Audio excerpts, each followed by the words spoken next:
یہ ہے ان اللہ یأمر بالعدل کا طرف. اس عادل کے آئینے نے عادل کے ساتھ جب تم نے اپنے آپ کو ڈھال لیا تو اس کے معنی یہ ہے کہ تم نے اپنی جان کو یقیناً اللہ کی جان سمجھا. اور اگر صبح کا وقت ہوا مؤذن صاحب تو کہہ رہے ہیں حی علی الصلاۃ اور الصلاۃ خیر من النوم, نماز تمہارے سونے سے بہتر ہے, اور تم فرما رہے ہو کہ نہیں سونا نماز سے بہتر ہے تم سو. تو اب جناب نے اپنی جان کو اپنی جان سمجھا.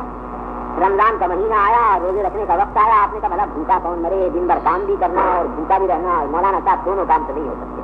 تو معلوم ہے کہ جناب اپنی جان کو اپنی جان سمجھتے ہیں. اور یہ بڑے بڑے مالدار لوگ بیٹھے ہیں, مجھے خبر نہیں کہ زکات دیتے ہیں یا نہیں دیتے. جب ان سے کہا جائے کہ تمہارے مال کے اوپر اللہ نے زکات کرتی ہے, یہ سارا مال اللہ نے جو تم کو دیا ہے تمہارا نہیں ہے, خدا کا ہے. خدا نے تم کو استعمال کی اجازت دی ہے, حلال چیزوں کے اندر اس کو استعمال کرو. كلوا واشربوا ولا تسرفوا ان الله لا يحب المسرفين. کھاؤ پیو بھی لیکن اسراف نہ کرو. اسراف کسے کہتے ہیں؟ میرے آقا میرے مولا محمد رسول اللہ صلی اللہ علیہ وسلم نے ارشاد فرما دیا کہ اسراف کسے کہتے ہیں؟ غیر ما انزل اللہ میں صرف کرنے کا نام ہے اسراف. یعنی جس چیز کے لیے اللہ نے اجازت نہیں دی اس میں پیسے کا خرچ کرنا اسراف, اور جس کی اللہ نے حکم دیا ہے اس میں سے پیسے کو خرچ کرنا عین طاعت الہی. بیوی کو کھلا رہے ہو, بیوی کو کھلا رہے ہو, یقیناً بچوں کو پال رہے ہو, بچوں کو پڑھنے میں, پینے میں, پہننے میں, پڑھانے میں, لکھانے میں, رہنے میں, مکان میں, یہ کچھ خرچ کر رہے ہو اللہ کے حکم کے مطابق اگر ہے یقینی طور سے وہ عدل ہے. ان اللہ یأمر بالعدل. ہر معاملے کے اندر عدل کا رکھنا ضروری ہے. آج دنیا والے ہنستے ہیں ہمارے اوپر, مذاق اڑاتے ہیں ہمارا, مذاق اڑاتے ہیں ہمارا جوانی, ہمارے دین کا مذاق اڑایا جا رہا ہے, ہمارے قرآن کا مذاق اڑایا جا رہا ہے. کیوں اڑایا جا رہا ہے؟ ہمارے کرتوت سے, ہمارے کاموں کی وجہ سے, ہمارے کاموں کی وجہ سے.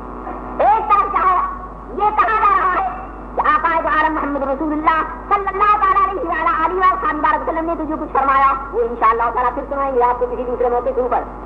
آج لوگ یوں کہتے ہیں کہ اسلام میں مسلمانوں میں تو عورت کی پوزیشن, عورت کا مقام بڑا ہی ذلت کا مقام ہے. مسلمان مرد اپنی عورتوں کو بہت ستاتے ہیں, مسلمان مرد اپنی عورتوں کو خدمتگار سمجھتے ہیں, پتنہاری سمجھتے ہیں کہ گھر کا کھانا پکائے, گھر میں جھاڑو دے, مرد صاحب کے کپڑوں کو رکھا رکھے.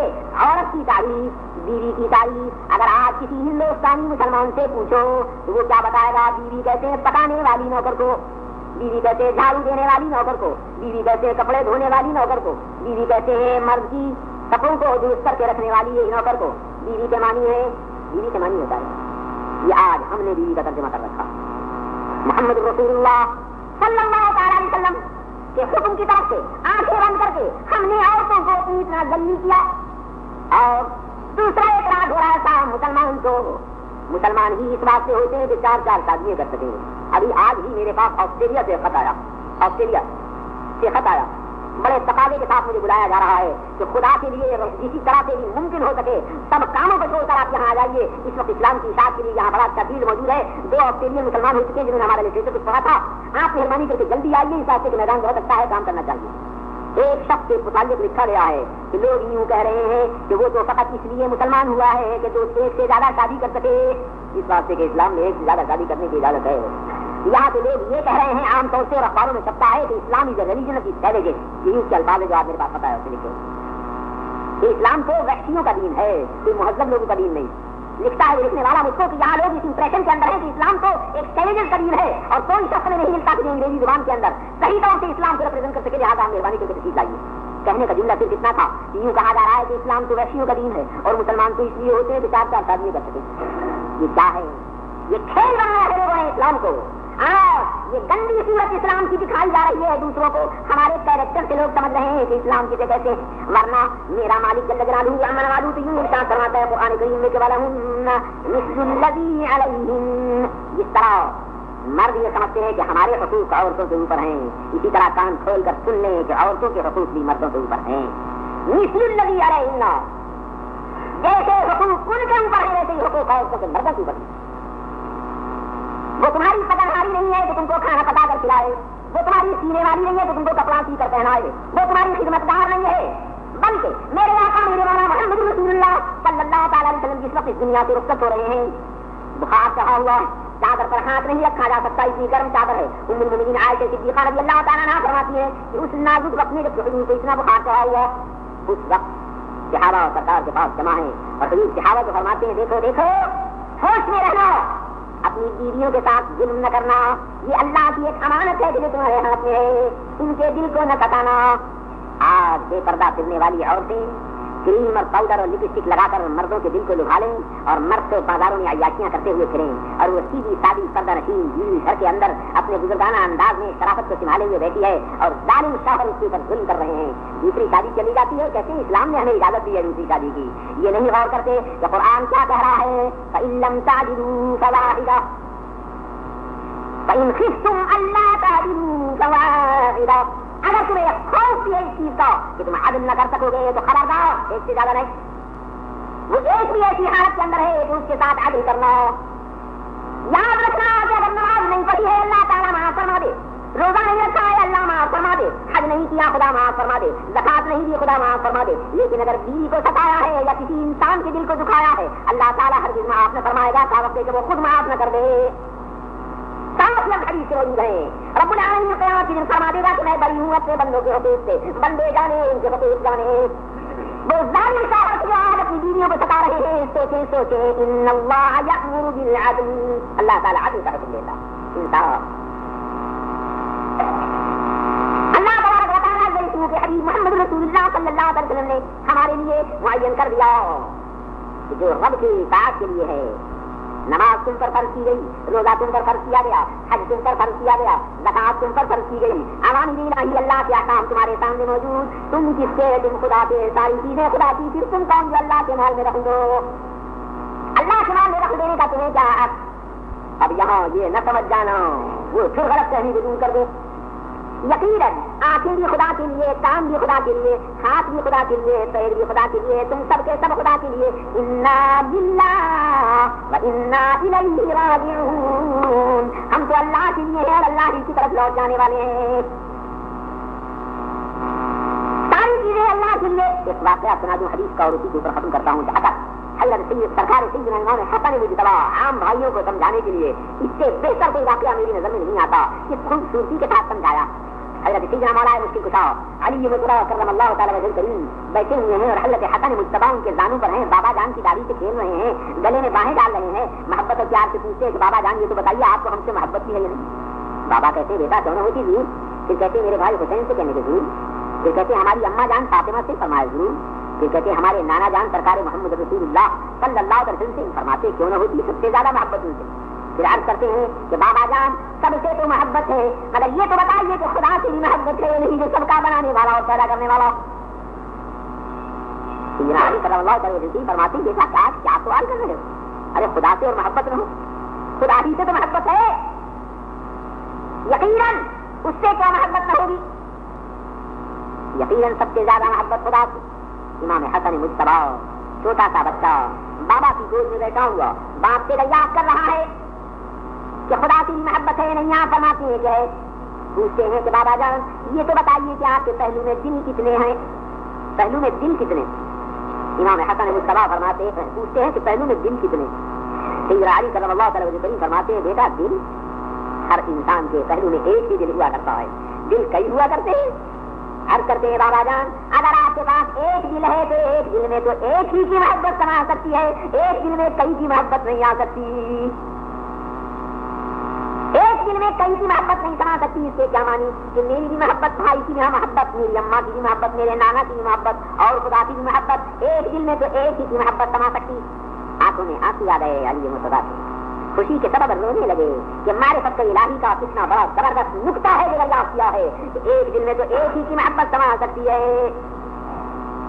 فرماتے بیٹا سب کہتے ہو پہلو میں دل فقط ایک اور اس میں محبت بھی فقط ایک تھی، اور وہ ایک کون؟ وہی ایک مالک عالم ہے جل جلالہ من والو۔ اس نے اپنی محبت کا مرکز اس عالم دنیا کے اندر محمد رسول اللہ صلی اللہ تعالی علیہ وسلم کو بنایا اور ان کی محبت کو عین ایمان بتایا۔ یوں فرمایا کہ لا یؤمن احدکم حتی اکون احب الیہ، تم میں کوئی مومن ہی نہ ہوگا یہاں تک کہ اس کو میری ذات سب سے زیادہ پیاری نہ ہو جائے۔ اس لیے رسول کی محبت عین اللہ کی محبت ہے، اللہ کے لیے محبت کرتے ہیں رسول سے، کیونکہ اللہ نے محبت کو کہا. بچوں سے محبت اس لیے ہے کہ اللہ نے بچوں سے محبت کرنے کا حکم دیا. بیوی سے محبت اس لیے ہے کہ اللہ نے بیوی سے محبت کرنے کا حکم دیا اور اس کو ہماری آنکھوں کی ٹھنڈک بنایا. اگر بیوی بچے اللہ کے دشمن ہیں تو ان سے ہماری دشمنی، اور اگر اللہ کے دوست ہیں تو ہمارے دوست. مومن کی محبت اللہ کے لیے ہے اور مومن کی عداوت اللہ کے لیے ہے. جن میں فقط ایک ہی کی محبت ہے وہ ایک کون، وہ اللہ، اور اس کی محبت کا مرکز پردہ عالم کے اوپر ہے محمد رسول اللہ صلی اللہ تعالی علیہ وسلم. ان اللہ یأمر بالعدل والاحسان. احسان کے کیا معنی ترجمہ کیا جاتا ہے نیکی. اس وقت نہیں، بہت زیادہ وقت آپ کا میں نے دے دیا اور بہت زیادہ تھکے ہوئے ہونے کے باوجود جو کچھ بھی خدمت آپ کی کر سکتا تھا وقت نہیں ہے کہ احسان کی تفصیل سناؤں. لیکن ایک لفظ میں ایک حدیث میں محمد رسول اللہ صلی اللہ علیہ وسلم کی بتاتا ہوں کہ جبریل امین حضور انور صلی اللہ علیہ وسلم کی خدمت میں آتے ہیں آدمی کی صورت میں. مشکات کے اندر حدیث ہے، صحیح کے اندر حدیث ہے. آدمی کی صورت میں جبریل امین حاضر ہوئے محمد رسول اللہ صلی اللہ علیہ وسلم کی بارگاہ میں. غبار ہو رہا ہے پیروں کے اوپر، گرد جمی ہوئی ہے جیسے دور سے چل کر کہیں آ رہے ہیں، اور حضور کے سامنے آئے اور سامنے آ کر زانو سے زانو ملا کر دو زانو ہو کر بیٹھ گئے اور پوچھتے ہیں رسول اکرم صلی اللہ علیہ وسلم سے یا رسول اللہ مل ایمان، یا رسول اللہ ایمان کسے کہتے ہیں؟ ایمان کسے کہتے ہیں؟ حضور فرماتے ہیں تؤمن باللہ ورسولہ. ایمان اس کو کہتے ہیں کہ تم مان لے اللہ تبارک و تعالیٰ و جل جلالہ کو اور مان لے اس کے تمام رسولوں کو. اس کو کہتے ہیں ایمان. پوچھتے ہیں کہ مل اسلام، یا رسول اللہ اسلام کسے کہتے ہیں؟ حضور فرماتے ہیں کہ ان تشہد، اسلام اسے کہتے ہیں کہ تو گواہی دے اس بات کی اور یوں کہے اشہد ان لا الہ الا اللہ واشہد ان محمدا عبدہ ورسولہ. اور 5 وقت کی پابندی سے نماز پڑھے، رمضان کے روزے رکھے، تیرے پاس مال ہو تو زکات دے، تجھ میں گنجائش ہو موقع ہو تو حج کرے. سیدنا جبریل علیہ السلام وہ انسان کی صورت میں آنے والے پہلا سوال حضور سے کیا، آپ نے جواب دیا. وہ جواب میں کہتے ہیں صدقتا، آپ نے سچ کہا. پھر دوسری بات دریافت کی انہوں نے، یا رسول اللہ اسلام کسے کہتے ہیں؟ آپ نے ان 5 چیزوں کو بتایا. وہ کہنے والے کہتے ہیں کہ صدقتا، یا رسول اللہ آپ نے سچ فرمایا. اب پوچھتے ہیں کہ مل احسان، احسان کسے کہتے؟ احسان کے کیا معنی؟ نیکی کے کیا معنی؟ احسان کا لغوی ترجمہ ہوا، لغوی ترجمہ ہوا نیکی. احسان کے کیا معنی؟ پوچھتے ہیں مل احسان، احسان کسے کہتے ہیں؟ فرماتے ہیں جناب رسول اکرم صلی اللہ علیہ وسلم کہ ان تعبد ربک کأنک تراہ. احسان کے یہ معنی ہے کہ تو اپنے رب کی عبادت میں اس طرح سے ڈوب جا کے گویا تو اپنے مولا کو دیکھ رہا ہے. اسے کہتے ہیں احسان. جمال جہاں میں اتنا مستغرق ہو جا، وہ عبادت تک انجام دے کہ تو یہ سمجھ لے کہ میں خدا کو دیکھ رہا ہوں. فَإِن لَّمْ تَكُن تَرَاهُ فَإِنَّهُ يَرَاكَ. اگر تو اس کا تصور نہیں باندھ سکتا کہ تو خدا کو دیکھ رہا ہے تو کم سے کم یہی سمجھ لے کہ خدا تجھے دیکھ رہا ہے. جس دن تم نے یہ سمجھ لیا کہ خدا تمہیں دیکھ رہا ہے، یقیناً کوئی کام عدل کے خلاف نہیں کر سکتے. جہاں تم نے یہ سمجھ لیا کہ خدا تمہیں دیکھ رہا، خدا دیکھ رہا، جس دن بھی یہ چیز بات دل میں آ گئی اس کے بعد پھر گناہ نہیں ہو سکتا. اس کے بعد حدیث کو پورا کر دوں گا. پوچھتے ہیں کہ یا رسول اللہ متى قیامت کب آئے گی؟ پوچھ رہے ہیں وہ آنے والے. حضور انور ارشاد فرماتے ہیں مل مسئول عنہ بأعلم من السائل. جس سے پوچھا جا رہا ہے وہ پوچھنے والے سے زیادہ نہیں جانتا. جتنا تم جانتے ہو اتنا ہی ہم بھی جانتے ہیں. الحمدللہ رب العالمین. المختصر عزیزان گرامی، یہ ہے پیغام محبت. ان اللہ یأمر بالعدل والاحسان. اللہ تعالیٰ تمہیں عدل کا حکم دیتا، اللہ تعالیٰ تمہیں احسان کا حکم دیتا کہ ان تعبد ربک کأنک تراہ. اپنے رب کی عبادت میں اتنے ڈوب جاؤ کہ تمہیں اپنی خبر نہ رہے. کأنک تراہ، گویا تم اپنے مولا کو دیکھ رہے ہو. آج تم کہتے ہو کہ خدا تو صاحب کہاں ہے، ہمیں تو دکھائی نہیں دیتا. کیا تم سے دور ہے؟ کیا تم سے دور ہے؟ دور کے 2 پہلو ہوتے ہیں. ایک دوری وہ کچھ میرے دوست ہیں جو وہاں دیوار کے پاس بیٹھے ہیں، کتنی دور مجھ سے، کتنے فٹ دور. ماپو معلوم ہو جائے گا کہ اتنے فٹ دور، کتنے یارڈ دور. ایک دوری ہوا کرتی ہے جگہ کی، ایک دوری ہوا کرتی ہے جگہ کی، ایک دوری ہوا کرتی ہے زمانے کی. زمانے کی دوری کیا کہ ہمارے دادا میں اور ہم میں فرق ہے 50 برس کا، 100 برس کا.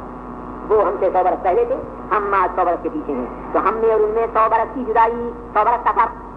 اللہ زمانے سے بھی پاک، اللہ جگہ سے بھی پاک، نہ زمانے کی دوری خدا سے ہو سکتی ہے، نہ مکان کی دوری خدا سے ہو سکتی ہے، مگر یہ کیسی دوری ہے کہ پھر اس کے باوجود بھی خدا دور ہے، دور ہی دور،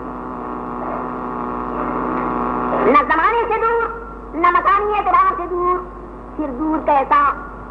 میری گھڑی میری پاکٹ کے اندر میرے دل کے پاس شرٹ کی جیب میں رکھی ہوئی اور میں بھول گیا کہ میں نے کہاں رکھی، تلاش کرتا پھر رہا ہوں چاروں طرف، میری گھڑی مجھ سے دور دور ہے نہیں، مکان میں تلاش کر رہا ہوں، باہر تلاش کر رہا ہوں، جہاں جہاں گیا وہاں تلاش کر رہا ہوں، اتنے 100 میل پر گیا تھا وہاں میں یاد کر رہا ہوں کہ رسول سے کہ میری گھڑی تو نہیں ہے، وہاں تو نہیں رہ گئی۔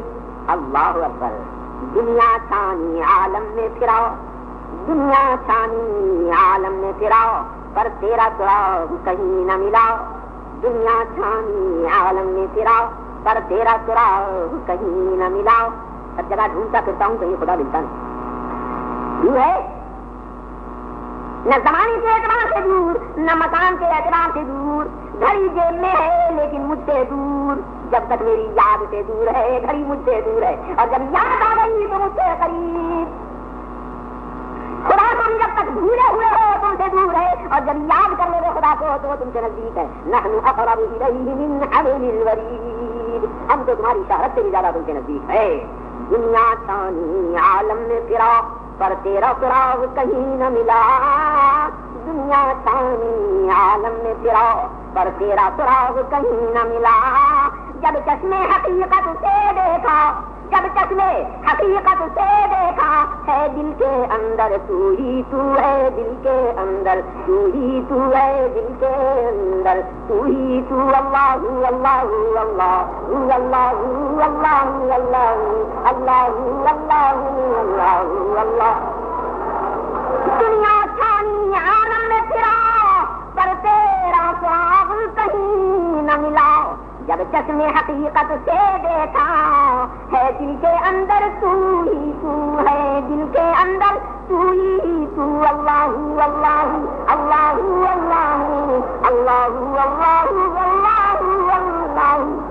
نحن اقرب الیہ من حبل الورید، ہم شہرت سے بھی زیادہ نزدیک۔ کہنے والا کہتا ہے کہ نحن اقرب، سنتا ہوں مگر ادراک قرب مجھے ہو اگر، میں پہچان لوں کیا قریب، ادراک قرب مجھے ہو اگر، ہو سما بھی تو اور تو ہی بصر، ہو سما بھی تو اور تو ہی بصر، ظاہر باطن ہو تیری خو، ظاہر باطن ہو تیری خو، اللہ اللہ اللہ اللہ اللہ اللہ اللہ اللہ۔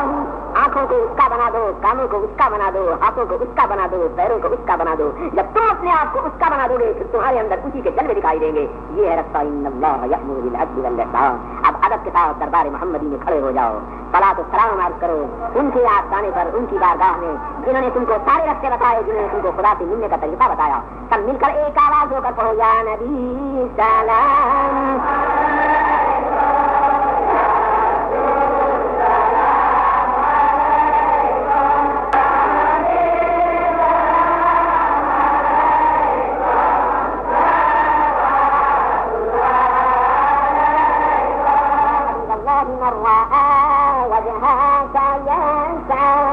يا كريم الوالدين، حوضك الصافي مبارك، وردنا يوم النشور، يا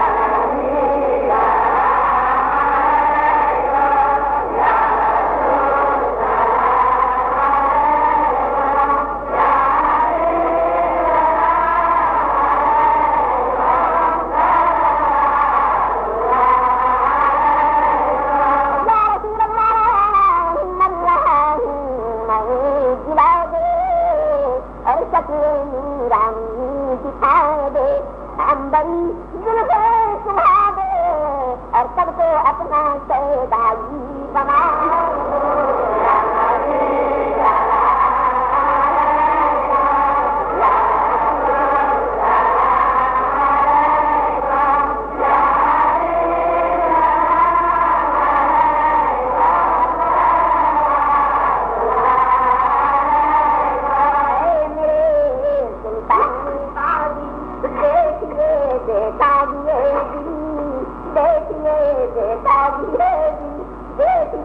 دیتا دیے ہجر میں جینا ہے مشکل ہجر میں جینا ہے مشکل اور ہو رہا ہوں شکل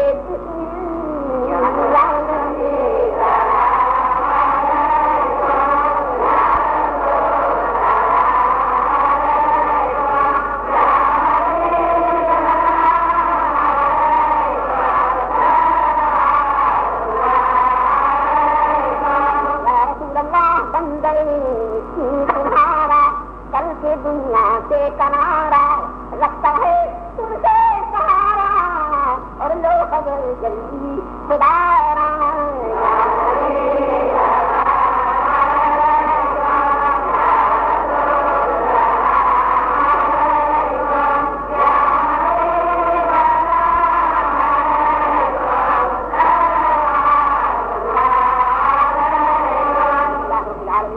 والسلام على أشرف الأنبياء والمرسلين أحمد المصطفى مولانا محمد المصطفى صلى الله تعالى عليه وعلى آله وصحبه أجمعين اللهم ربنا تقبل منا إنك أنت السميع العليم إنك أنت التواب الرحيم اللهم إنا نسألك حبك وحب من يحبك وحب عمل يقربنا إليك يا الله سلام بعد نحتار سیاحتار ستار ساری عمر غفلت کی گزار گناہوں میں گزار یہ انسان کی مرضی کے مطابق نہ ہوتا یا اللہ کتنی ہی صورتوں کو لے کر اپنی جانوں پر ظلم کیے ہوئے بندے آج تین بارگاہ میں حاضر ہیں سچے دل سے تیرے سامنے رونے کا توبہ کرتے ہیں کہ خدا بندہ ہمارے گناہوں کو بخشے اور معاف کروا دے یا اللہ ہمارے گناہوں کو بخشے اور معاف کروا دے یا اللہ ہم نے اپنی جانوں پر ظلم کیے الہا ہم نے عدل کے رستے کو توڑا خدا بندہ ہمارے ظلموں کو معاف کروا دے ہمارے گناہوں کو معاف کروا دے اے بجلی کو بنانے والے ہماری بجلی سیرتوں کو بنا دے خدا بندہ ہمارے دل سے ماشاء اللہ کے خیالات کو مٹا دے خدا بندہ اپنے خدا سب کی محبت کو ہمارے دل سے مٹا دے خدا بندہ تیری ہی محبت ہمارے دل میں رہے اسے چاہے تیرے لیے چاہیں